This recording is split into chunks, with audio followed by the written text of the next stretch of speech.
बाबा जान ने आपको अदब सिखाया। मेरी बात सुने भाई, आप लोग, आप सारे दोस्त जो है ना ये सामने जो नजर आ रहे हैं, आप लोग डिसिप्लिन बनाना चाहते हैं कि नहीं?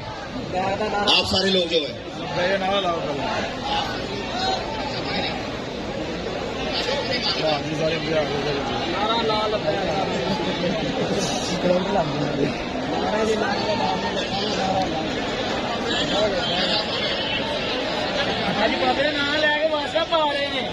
अलामा खादिम हुसैन रिजवी साहब जो हैं, उनके जो बेटे हैं अलामा साहब हुसैन रिजवी साहब मगरिब के बाद तशरीफ लाएंगे। आपसे गुजारिश है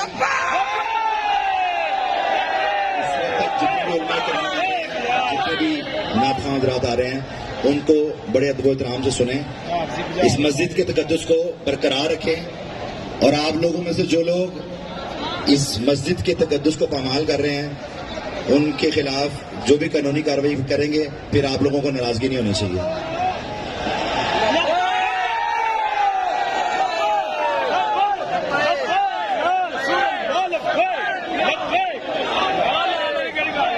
गुजारिश है कि लब्बैक के नारा जो है, लब्बैक का जो नारा है वो अदब के साथ लगना चाहिए, ना कि किसी को चुप कराने के लिए और ना किसी को डिसिप्लिन खराब करने के लिए। लिहाजा आप लोगों से